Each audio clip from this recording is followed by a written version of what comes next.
Hi viewers, Voice of Vasu 77. This is my YouTube channel.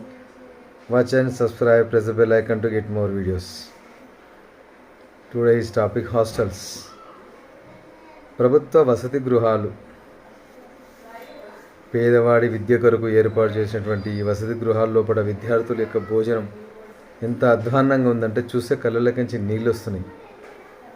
గురుకుల మహావిద్యాలయ కానివ్వండి, even degree లెవెల్లో PG లెవెల్లో ఉన్నటువంటి ఉస్మానియా యూనివర్సిటీ కానీ కాకతీయ కేయూలో ఉన్నటువంటి హాస్టల్స్లో ఉన్నటువంటి ఈ ఫుడ్ వ్యవస్థను చూస్తూ ఉంటే పిల్లల ఉసురు ముడుతుందిరా భయ్. ఏ ప్రభుత్వాలు మారినా వాళ్ళ రాతలు మాత్రం మారాయి. సార్ హాస్టల్స్లో కానివ్వండి, అంటే ప్రభుత్వానికి సంబంధించినటువంటి ఎలాంటి వసతి గృహంలో కానివ్వండి, విద్యార్థుల యొక్క ఆహారపు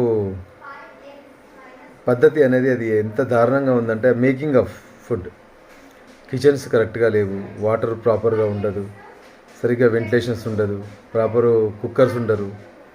ఇక విద్యార్థులు ఏదో చదువుకుందామని ఉచితంగా విద్య లభిస్తుంది, వసతి గృహం లోపల ఆహారం లభిస్తుంది, చదువుకుందామని చెప్పేసి వస్తే రీసెంట్గా తొలి వెలుగు రఘు ఒక కథనాన్ని ప్రచారం చేశాడు.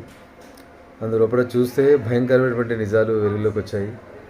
కుళ్ళిపోయిన కోడిగుడ్లు, మురిగిపోయిన టమాటాలు, చెత్త కుప్పలో పడేసినటువంటి వెజిటబుల్స్తోని వాళ్ళకి ఆహార పదార్థాలు చేసి పెడుతున్నారు. ఎన్ని ప్రభుత్వాలు మారినా, ఎంత బడ్జెట్ కేటాయించినా మరి ఇదంతా ఎటుపోతుందో ఏమో. విద్యార్థుల పాలిట ఒక శాపంగా మారింది ఈ వసతి గృహాలు. ఏదో సాధిద్దామని చెప్పేసి చదువు కోసం వాళ్ళ కడుపును అర్ధాకలితో చంపుకొని జీవితాన్ని అదే విధంగా వాళ్ళు వెళ్ళబుచ్చేటువంటి పరిస్థితి కొనసాగుతూ ఉంది.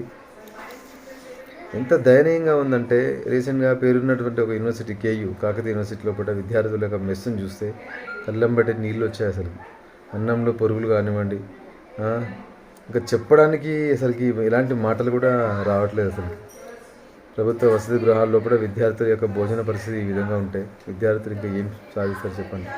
వాళ్ళకి సరైన పౌష్టికాహారం దొరకకపోతే అర్ధాకలితోని మన ఇంట్లో పిల్లలకి అదే విధంగా పెడతామా? ఇదే రాజకీయ నాయకుల పిల్లలకి ఇదే విధంగా ఆహారం అందిస్తారా? ఎవరికి చిత్తశుద్ధి లేదు. ఇలాంటి వీడియోలు ఎన్నో పెట్టినా ఎన్ని చేసినా కానీ ఎవరికి మాత్రం పట్టింపు లేదు, చిత్తశుద్ధి లేదు. మనం వీడియోలు పెడుతూనే ఉంటాము. సోషల్ మీడియా ద్వారా మా యొక్క అభిప్రాయాన్ని తెలియడం చాలా బాధగా ఉంది. అసలు ఇలాంటి విషయాలు కూడా నేను సోషల్ మీడియా లోపల చేస్తానని చెప్పేసి నా జీవితంలో అనుకోలేదు. ఆ కథనం చూసినప్పటి నుంచి మనసులో ఎక్కడో చివుకు అనిపించింది. ఇవి ఎందుకే దాని పర్యవసానంగా నేను వీడియో చేస్తున్నాను. ఎక్కడైనా పాలకులు స్పందించి ఆ విద్యార్థులకు పెట్టేటువంటి భోజనం కొంచెం నాణ్యతతో కూడిందా ఉండి వాళ్ళ కడుపు మంట ఆ అర్ధాకలితో వాళ్ళు ఉండకుండా పెట్టే విధంగా చూడాలని చెప్పేసి మన ప్రభుత్వాన్ని, అధికారుల్ని కోరుతున్నాను.